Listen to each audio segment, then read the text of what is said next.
Nós aqui estamos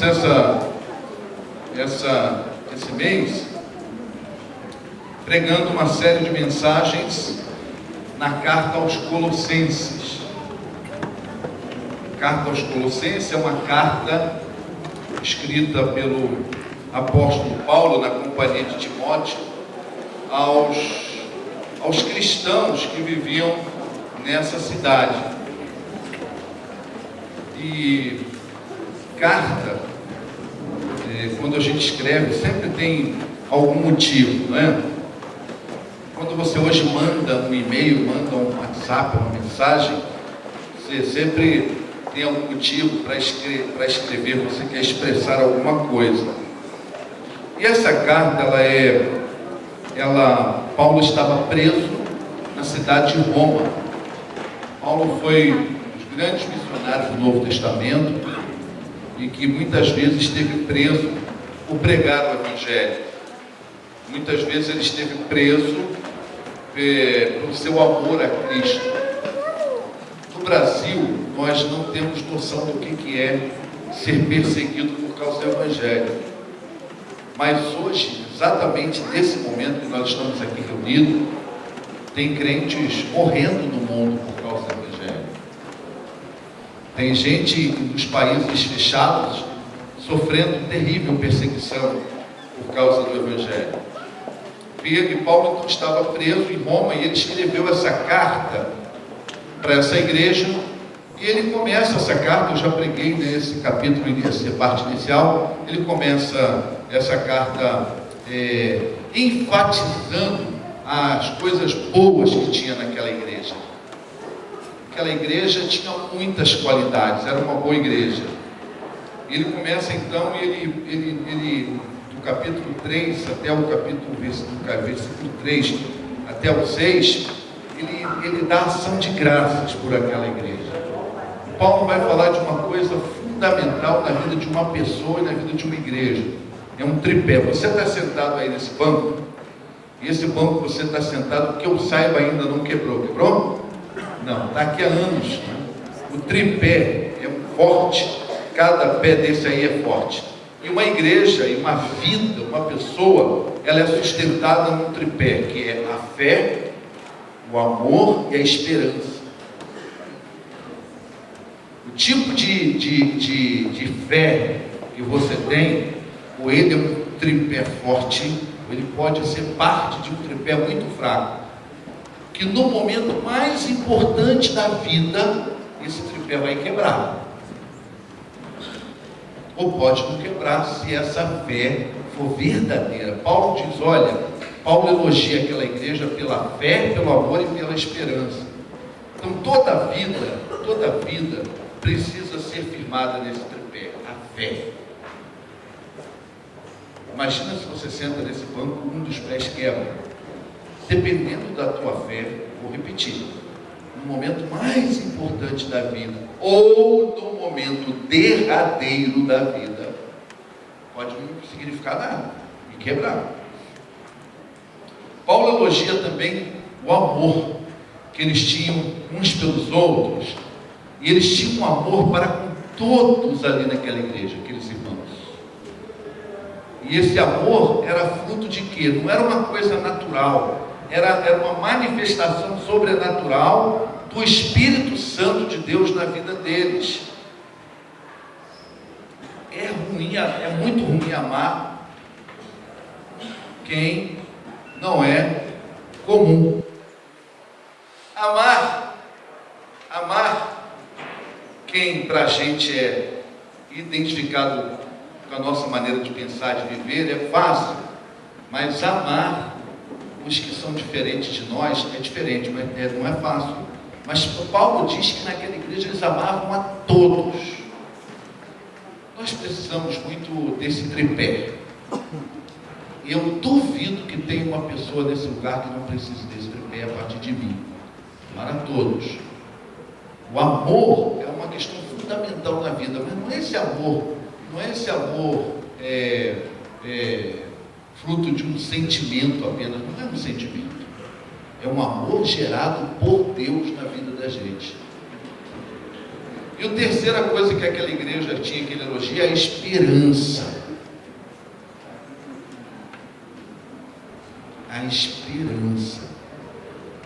E a esperança é porque eles sabiam que eles eram como um rio que estavam caminhando para o mar.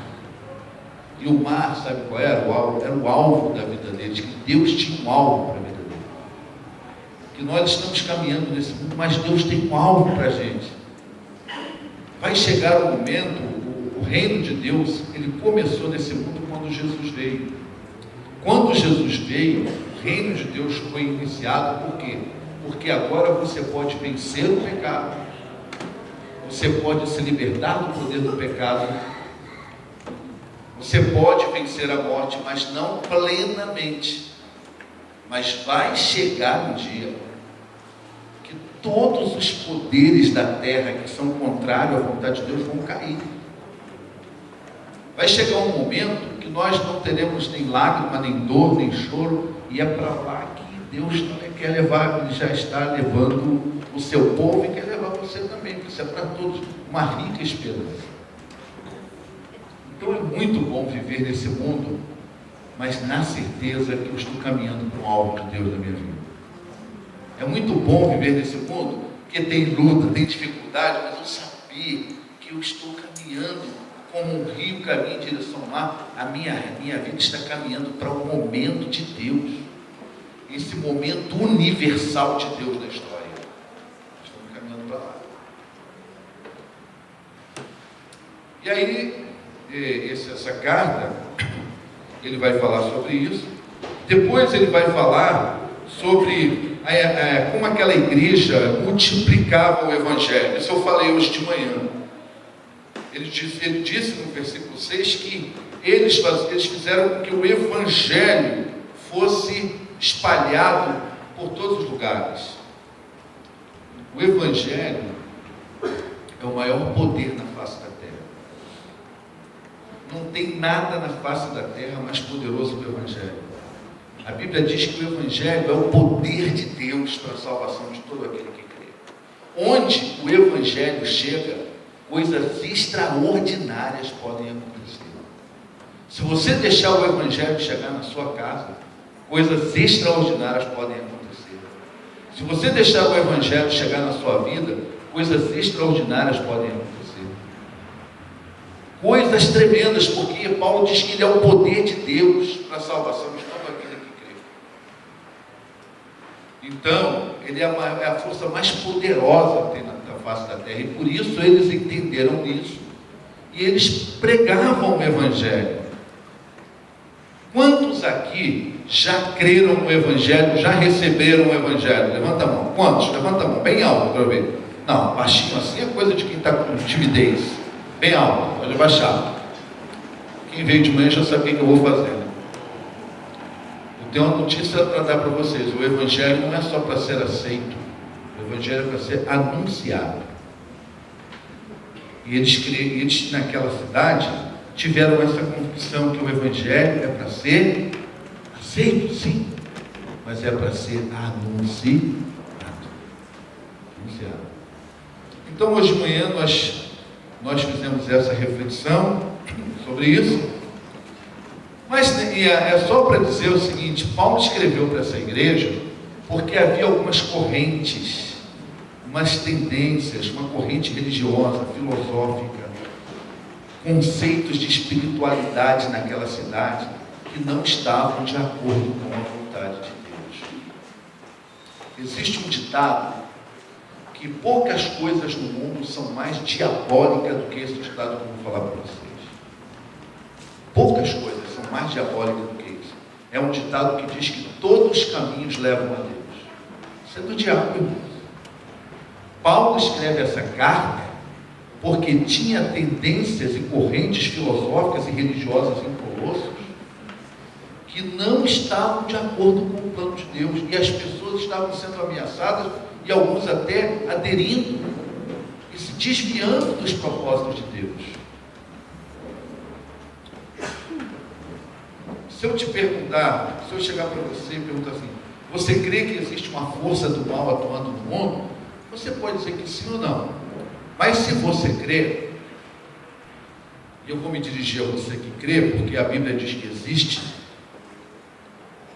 você sabe qual é o maior objetivo dessas forças do mal no mundo? O maior objetivo é fazer com que Cristo perca o significado para você. Porque tudo na Bíblia gira em torno de Cristo. Tudo na Bíblia aponta para Cristo. Cristo é o centro de tudo. Cristo é o centro da história. Desde Gênesis, a Bíblia já fala de Cristo. E Cristo é o centro de tudo. Então, às vezes, você se deixa levar por uma corrente filosófica, por uma corrente religiosa, e você nem percebe que nessa corrente filosófica ou religiosa, ou seja lá o que for, muitas delas levam você a não dar o significado devido à pessoa de Cristo. Essa era a grande ameaça naquela cidade.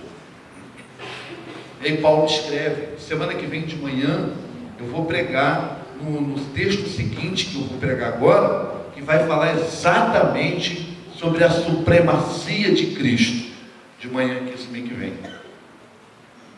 Então, agora Paulo vai orar por eles. E ele está orando isso. Então, meus irmãos, essa carta é para nós também. Não caia nessa história de achar que todos os caminhos levam a Deus. Isso é uma falácia. Não são todos os caminhos que levam a Deus. Tem caminhos que não te levam a Deus, ao contrário, eles te afastam de Deus. O ser humano pós-moderno, eu e você, quem tem a minha idade, quem está aí para cima de 45 anos, ainda viveu um período na modernidade. Mas quem tem menos de 30 anos, 20 anos, 25 anos, está vivendo toda a sua vida na pós-modernidade. E quem vive a pós-modernidade, ela nos leva a ser movido muito por sentimento. Mas a Bíblia diz que o sentimento nos trai. E às vezes você está sentindo que uma coisa é muito boa, sentindo tão bem, eu me sinto tão bem aqui, eu me sinto tão em paz aqui. O coração é enganoso, o coração pode estar te enganando. E você pode estar se sentindo bem. O pós-moderno é guiado por sentimento. E aí a Bíblia vai nos orientar: não viva por sentimento, viva por fé. Não viva somente pela razão, viva por fé. Tem tendências e tem correntes filosóficas e religiosas que, se você for analisar logicamente, elas são muito lógicas. E você aplaude, você se sente bem, mas nem sempre elas são a verdade de Deus, conforme registrado na palavra de Deus. Então agora Paulo vai começar a orar. Por essa razão, versículo 9. Por essa razão, desde o dia em que ouvimos, não deixamos de orar por vocês e pedir que sejam cheios do pleno conhecimento da vontade de Deus, com toda a sabedoria e entendimento espiritual. E isso para que vocês vivam de maneira digna do Senhor e em tudo possam agradá-lo, frutificando em toda boa obra, crescendo no conhecimento de Deus, sendo fortalecido com todo o poder, de acordo com a força da sua glória, para que tenham a perseverança e a paciência com alegria, dando graças ao Pai que nos tornou dignos de participar da herança dos santos no reino da luz, pois Ele nos resgatou do mundo das trevas e nos transportou para o reino do seu Filho amado, em quem temos, a saber, a redenção através do perdão dos nossos pecados. Deus aplique a sua palavra em nossos corações, amém? Feche seus olhos. Senhor Deus e Pai, nós pedimos agora a tua direção, orientação, capacitação, unção, para que tudo que nós vamos falar, pregar, seja de acordo com a tua vontade. Fala aqui através da tua palavra, em nome de Jesus. Paulo então vai orar. Ele já agradece e agora ele ora. Interessante, eu não sei se você hoje pedisse, se eu chegasse para você e dissesse que eu quero orar por você, ou quando você pede alguém para orar por você, qual é o motivo que você gostaria que as pessoas orassem por você? Interessante que essa igreja estava passando por muitas tribulações, muitas perseguições, muitas ameaças, mas Paulo não começa a oração por essa igreja dizendo assim: olha, eu oro a Deus para que vocês suportem a tribulação, para que vocês vençam a tribulação, para que vocês sejam vencedores, para que vocês tenham paz. Ele não começa assim. Ele faz um pedido a Deus por aqueles irmãos, e ele faz o pedido pela coisa mais importante pela qual uma pessoa deveria orar. E então ele começa pedindo a Deus o seguinte: eu quero pedir a Deus, eu não deixo de orar por vocês, não deixamos de orar, eles e os que estavam com ele, pedindo que vocês sejam cheios do pleno conhecimento da vontade de Deus. Aqui está o segredo de um viver que vale a pena viver. Aqui está o segredo de uma vida que é capaz de superar e suportar todas as aflições da vida. Aqui está o segredo de uma vida que pode, apesar das circunstâncias, das dificuldades, viver uma vida cheia de significado e de alegria. Buscar conhecer plenamente a vontade de Deus. Meus irmãos, nós sempre estamos diante de vontade.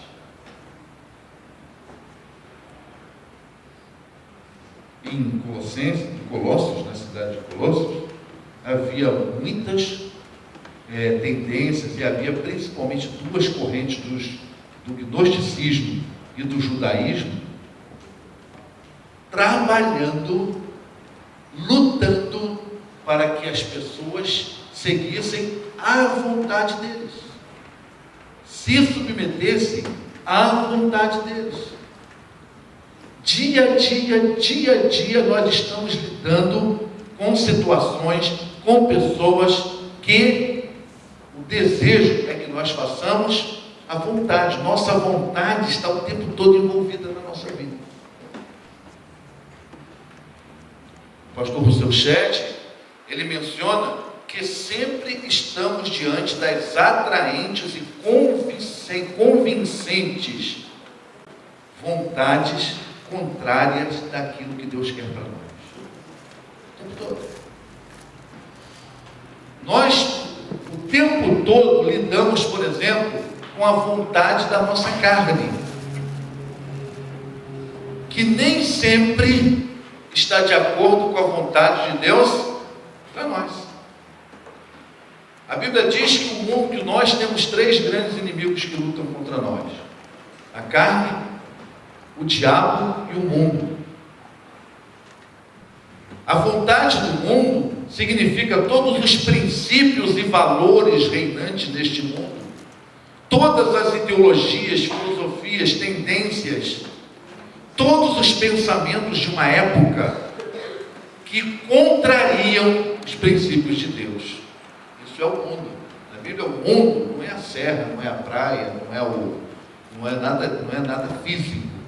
Quando a Bíblia fala que o mundo é nosso inimigo, é esse princípio, esses valores, esses conceitos, esse estilo de vida proposto que contraria os princípios de Deus.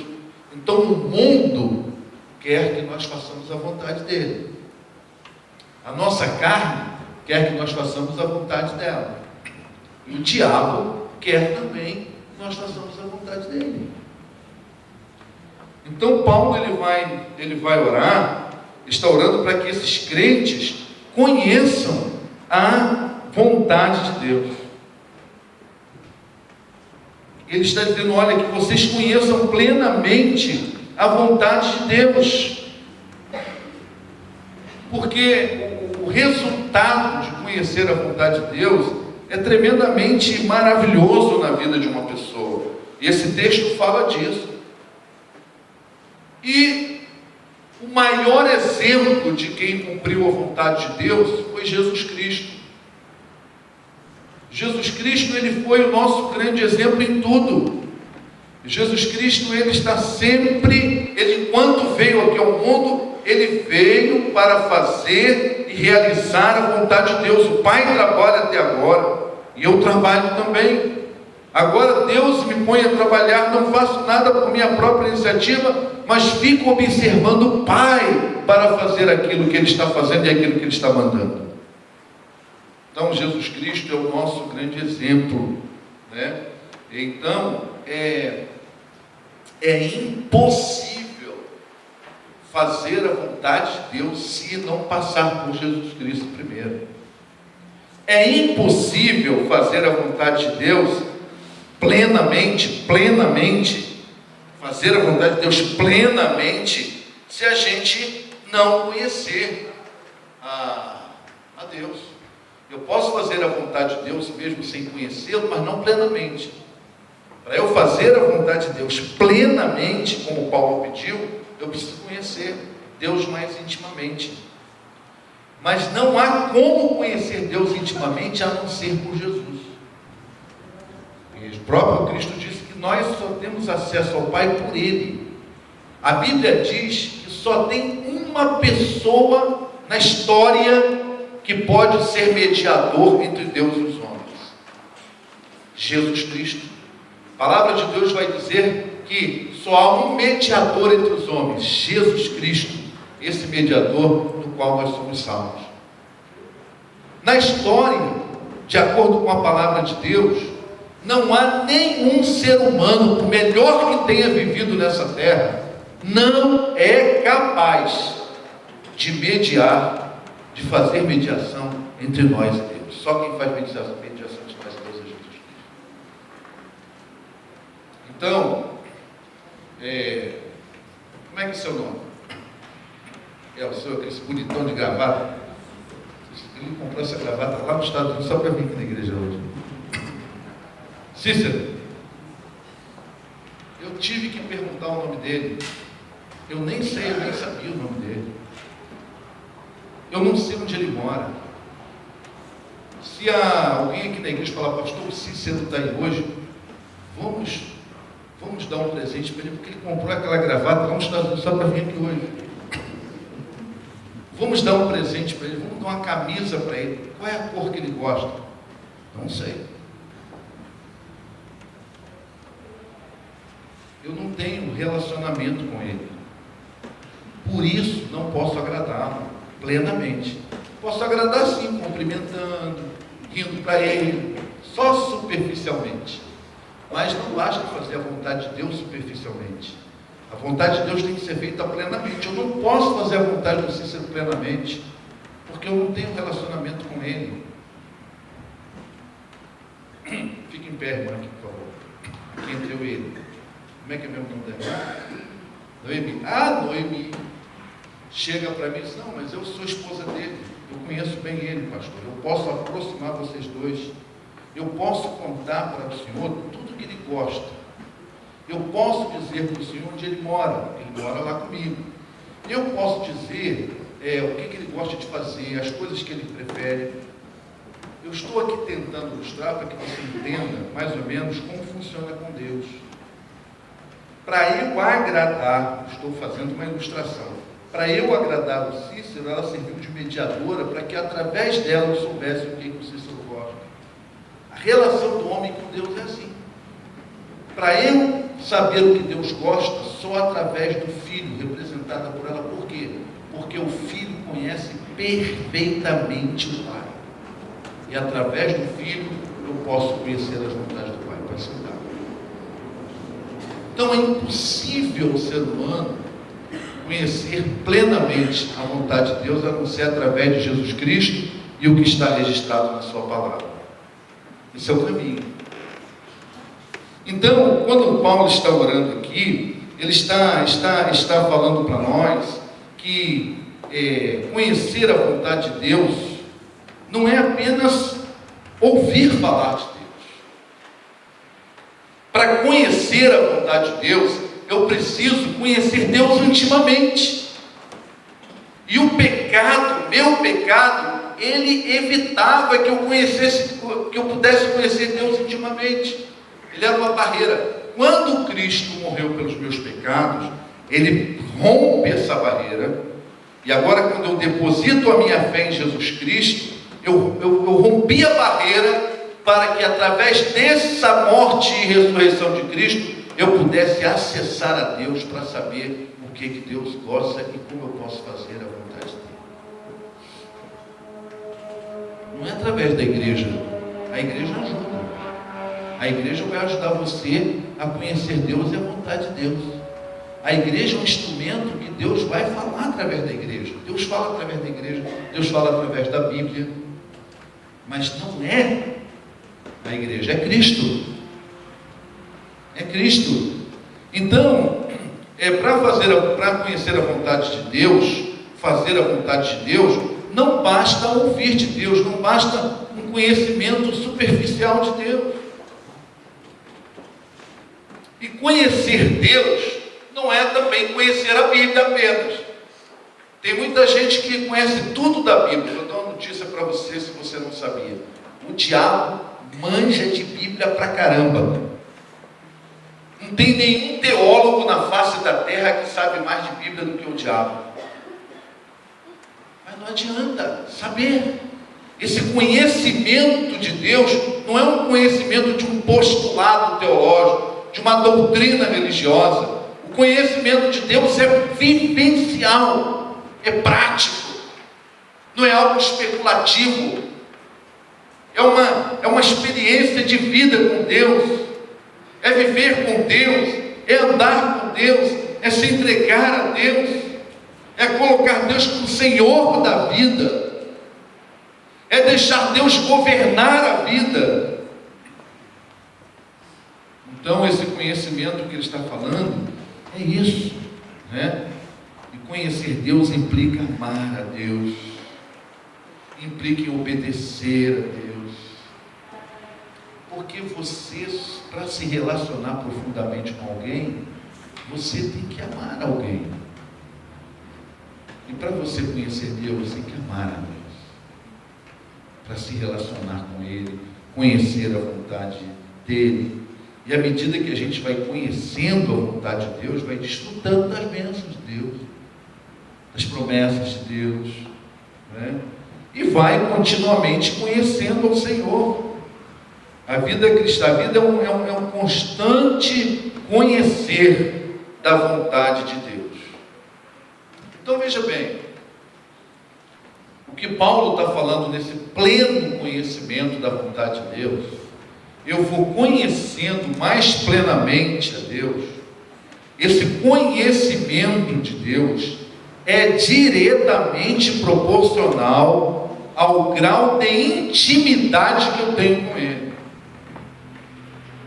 Eu não tenho intimidade nenhuma com Cícero, eu não sei nada dele. Mas a irmã Noemi sabe um monte, foi quase tudo. Quanto mais eu me torno íntimo de Deus, eu conheço a vontade de Deus. Então, a plenitude dessa vontade é isso, né? É você ir conhecendo. Tudo na vida cristã está relacionado a conhecer e experimentar Deus. Tudo em relação a conhecer a vontade de Deus depende da qualidade do seu relacionamento com Ele. Se este relacionamento não estiver bem, nada estará bem na sua vida.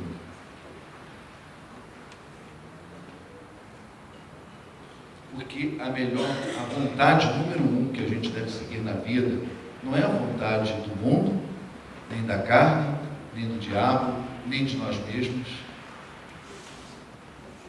Uma das maiores características do tempo que estamos vivendo é que nós, desse tempo que estamos vivendo, somos seres humanos privatizados. Você já ouviu falar em privatização? A gente ouve falar em privatização porque você vai privatizar a empresa, tá? Vai privatizar, né? Quando a gente ouve falar em governo, mas não é isso não, estou falando aqui não. A pior ou a melhor, sei lá, que vem a privatização, sempre vem do mundo material, dependendo de quem tiver no governo. Tem governo que aprova mais a privatização, tem governos que aprovam menos, depende da linha ideológica de um governo. Porém, todos nós, seres humanos, corremos muito risco quando nós nos privatizamos. O que significa um ser humano privatizado? É aquele ser humano que a vontade prioritária na vida dele é a vontade dele. Eu sei o que é bom para mim. Eu sei o que é verdade para mim. Eu determino para mim o que é bom para mim. Eu determino o que eu faço e o que eu não faço. Eu determino. O parâmetro sou eu. O parâmetro é a minha paz, a minha felicidade, o meu bem-estar. Pode marcar numa canoa.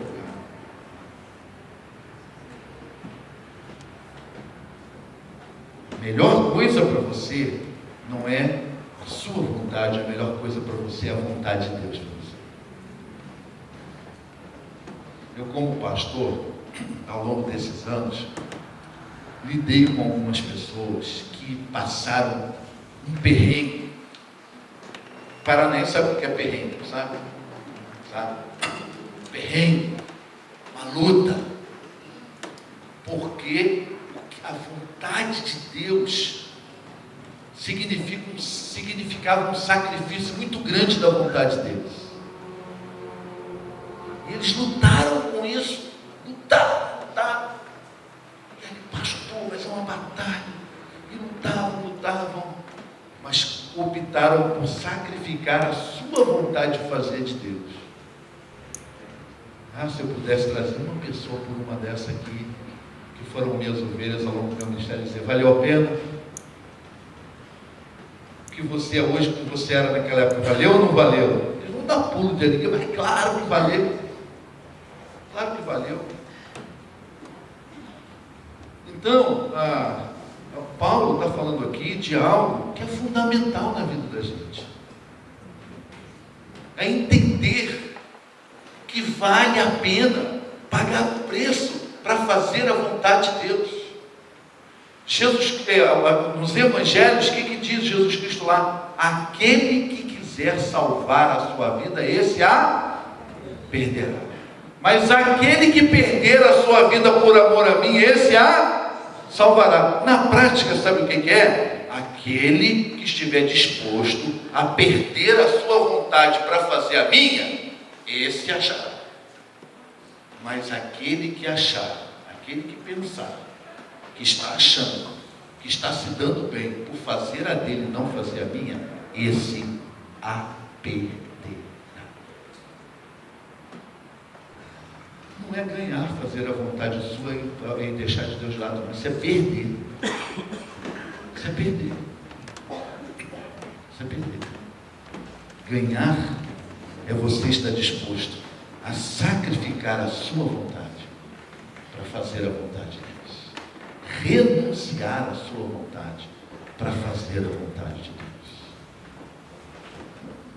Então, esse texto, Paulo aborda isso, ele começa falando isso, tal a importância disso.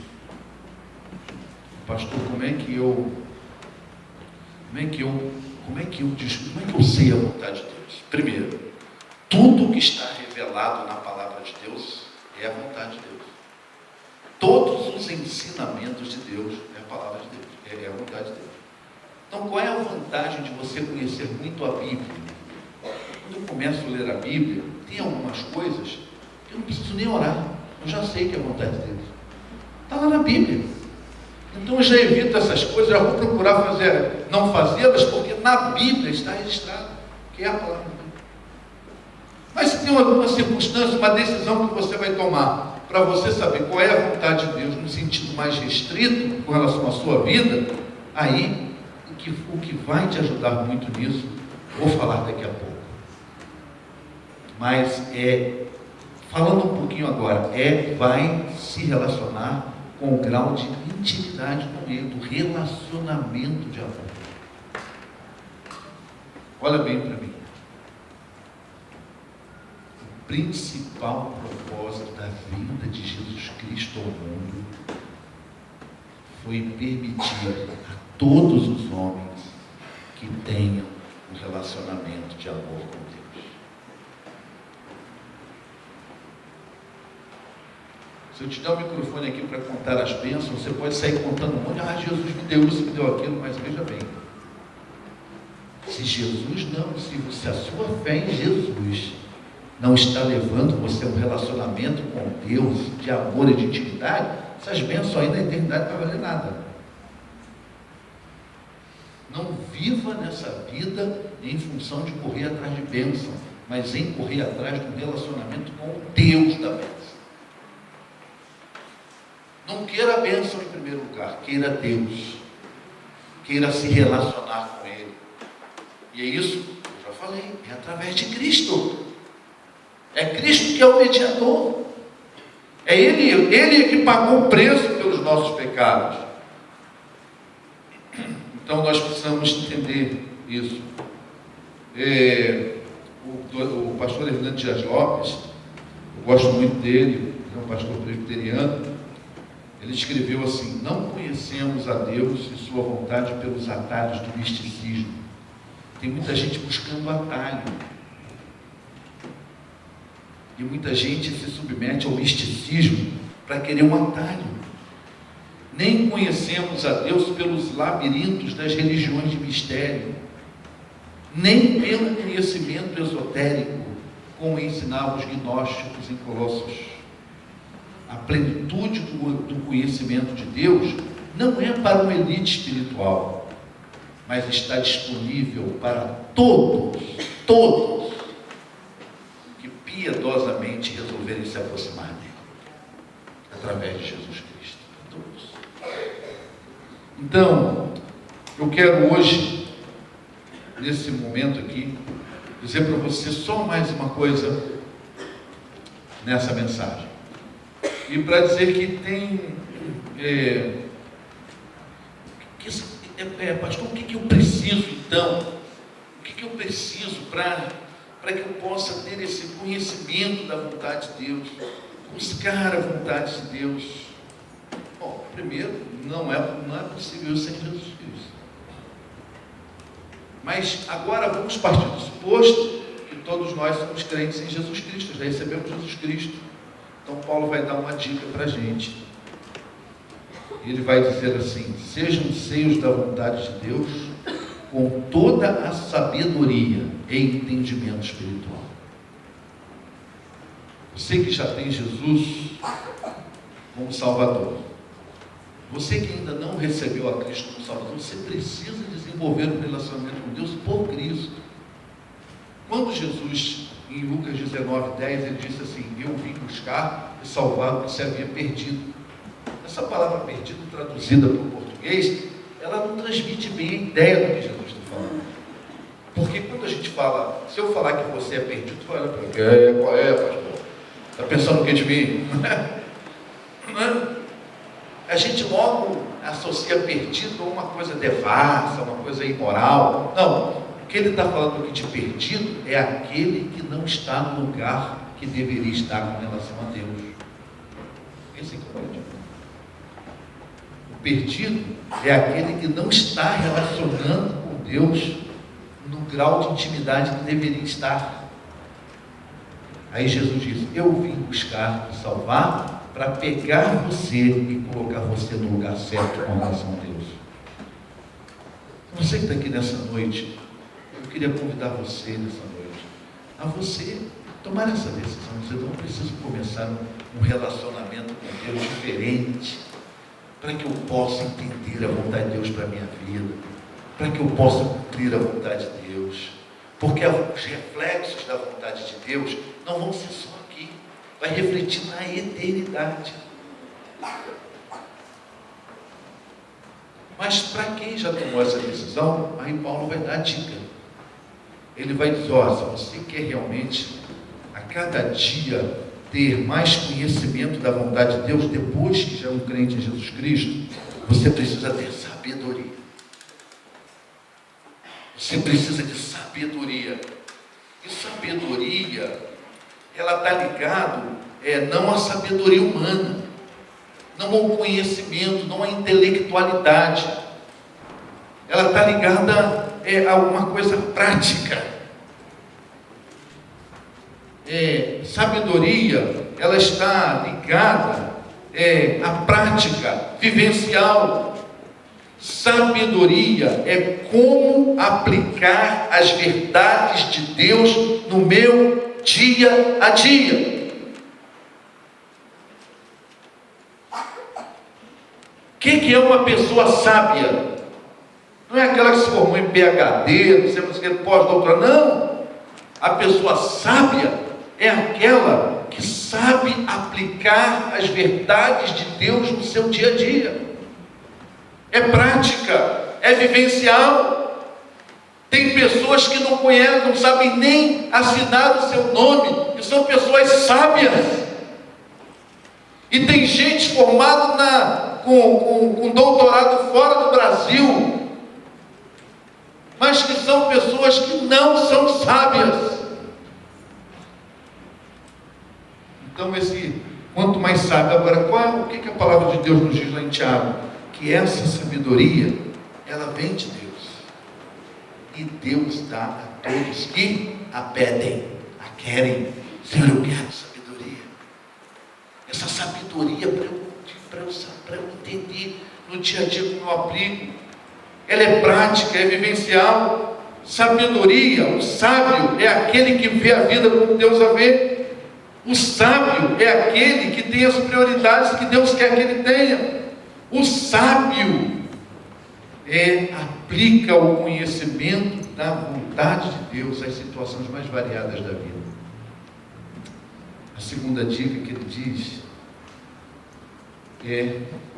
mas eu quero ainda dizer que ser sábio é saber colocar a vida no projeto de Deus.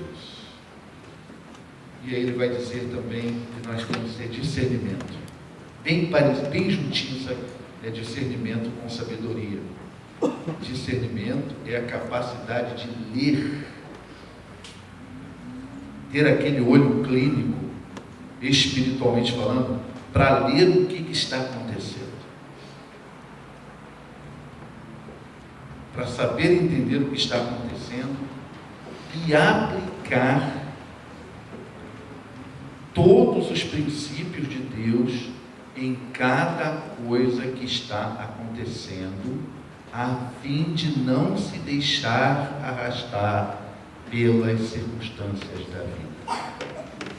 É um complemento, os dois andam juntos. Sabedoria e discernimento. Sabedoria e entendimento espiritual. Ele disse, então, esse texto vai nos ensinar que é o que precisamos dessas duas características, dessas duas qualidades, para que a vontade de Deus seja plena em nossas vidas. Qual é a vontade que você prioriza hoje na sua vida? Qual é a vontade que vale mais para você hoje? A sua?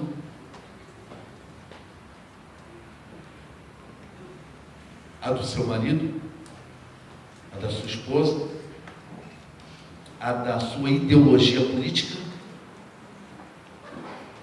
A do seu dinheiro? Porque o dinheiro fala. Dinheiro não fica só guardado no banco. Dinheiro fala. E como fala? Tem gente que faz o que o dinheiro manda. Pastor João Falcão, sobrinho, ele dizia que o dinheiro é o melhor servo e o pior senhor. Porque dinheiro manda. Quando você se torna servo do dinheiro, tudo que o dinheiro manda você faz a vontade do dinheiro. Quem está mandando na sua vida? Quem está dando as ordens? Qual é a vontade que predomina na sua vida? A Bíblia está nos ensinando nessa noite que é A vontade que tem que predominar é a vontade de Deus. Quem sabe tem alguém aqui nessa noite que Deus já está chamando há muito tempo para alguma coisa. Você sabe que você não está na direção nem no caminho que Deus chamou você. A coisa mais importante é a vontade de Deus. Quando eu deixei um emprego numa empresa estatal em 1998 para ser só pastor, muita gente me chamou de maluco, mas eu entendi que aquela era a vontade de Deus. Se eu voltasse atrás, faria tudo de novo. Não faria tudo não, eu faria antes. A vontade de Deus. Mas a vontade de Deus eu só posso fazer quando eu tenho uma intimidade com Deus, um relacionamento com Deus. Eu só posso me relacionar com Deus por meio de Cristo. O meu pecado impede. Como Cristo morreu pelos meus pecados, quando eu o recebo na minha vida, Ele perdoa os meus pecados. Você lembra do que eu falei no batistério? Você está vivendo, você está dando uma direção à sua vida, está dando uma direção. Quando você está no trânsito, você está dirigindo um carro e percebe que errou o caminho. Aí você tem que fazer uma conversão. Você está vindo com o carro, caminhando, e estou na direção errada. Aí você faz uma conversão e começa a caminhar. Talvez seja isso que você vai precisar fazer nessa noite. Se converter a Cristo. Ou seja, permitir que a partir de agora a direção da sua vida seja na direção de Deus, na direção apontada por Deus. É assim que se começa a fazer a vontade de Deus. E a vontade de Deus é que todos se salvem. Todos. Não há meia dúzia não. Deus quer que todos. E para fazer isso você precisa dar o primeiro passo. Reconhecer Jesus como seu Senhor. Um dos textos que eu li aqui hoje, acho que não vou falar sobre ele, ele diz no finalzinho: pois ele nos resgatou dos domínios das trevas e ele nos transportou para o reino amado do seu Filho, em quem, a saber, nesse Filho Jesus Cristo, temos a redenção e o perdão dos pecados. Então, para começar essa história de fazer a vontade de Deus, eu preciso me converter a Cristo. Eu preciso confiar a ponto de me entregar. Sabe, muitas vezes a gente confia, mas não se entrega. Confiar em Cristo é confiar a ponto de se entregar. Isso é fé. Fé é confiar a ponto de se entregar. E aí eu começo um relacionamento com Ele. E aí eu vou procurar o pleno conhecimento da vontade dEle.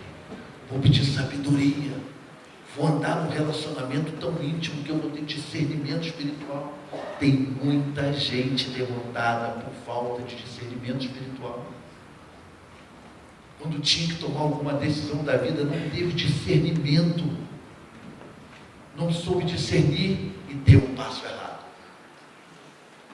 Quanto mais íntimo de Deus, menos passos errados darei na vida. Por causa da sabedoria e do discernimento que Ele me dará. Mas tudo começa quando eu entrego minha vida a Cristo. Como igreja, a gente que prega o Evangelho, que prega a Bíblia, eu não posso deixar de nessa noite dar uma oportunidade para você que está aqui, que diga: eu entendi. Eu entendi, pastor. Mas não vai dizer para mim, vai dizer para Deus: eu entendi que eu preciso colocar a minha vida na direção de Deus. Eu tenho dado direção à minha vida, eu tenho crido em coisas que eu estou colocando a direção, mas eu reconheço que onde eu estou colocando a direção para a minha vida não é a direção de Deus. Mas nessa noite eu decido aqui me entregar a Cristo, na igreja, a Cristo, e deixar e começar a andar, colocar a minha vida na direção de Deus para mim. Era o que Paulo mais queria para os Colossenses. É o que ele mais queria para aquela igreja, e é o que Deus mais quer para você. Abaixe sua cabeça onde você está. Esse é o momento de você refletir o que Deus te falou e tomar uma decisão. Qual é a decisão que eu quero tomar? Eu quero, através de Jesus, o único que faz a mediação entre eu e Deus. Ele disse: eu sou o caminho, a verdade e a vida. Só Ele pode nos colocar num relacionamento com Deus, mais nada. Só Jesus, só Jesus. E à medida que eu me entrego a Cristo, eu vou começar a ler a palavra de Deus com outra visão, com discernimento, com sabedoria. Deus vai começar a dirigir minha vida, eu vou aprofundar meu relacionamento com Ele. E quanto mais me torno íntimo dEle, mais faço a vontade dEle. Essa noite, você não quer tomar a decisão de fazer uma conversão na sua vida e começar a andar na direção de Deus? Entregar sua vida a Jesus, confiar tanto em Jesus que morreu por nós na cruz, a ponto de se entregar a Ele. Você não quer tomar essa decisão onde você está agora? Se você quer tomar essa decisão aí agora, eu vou te ajudar a você dizer isso não para mim, mas para Deus. Através de uma oração, diga isso para Deus. Eu vou repetir, eu vou falar e você repete comigo, não para te forçar uma barra com você, não. Mas para te ajudar, porque a gente precisa de ajuda nessas horas.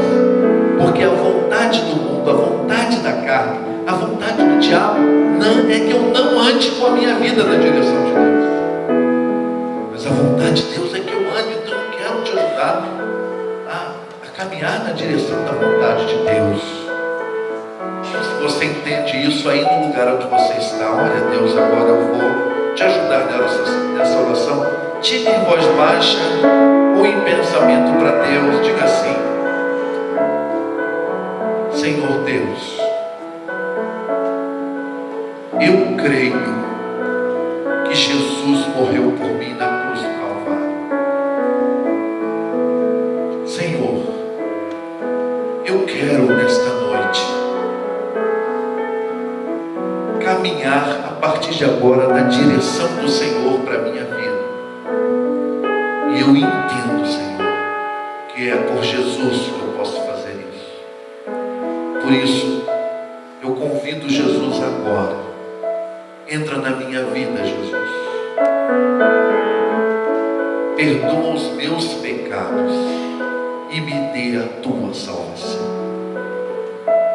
Eu creio que o Senhor morreu por mim e confio no Senhor e entrego minha vida a Ti para caminhar na direção que o Senhor apontar. Eu te recebo nesta noite como meu Senhor e meu Salvador. Eu me entrego a Ti nesta noite como meu Senhor e meu Salvador. Amém.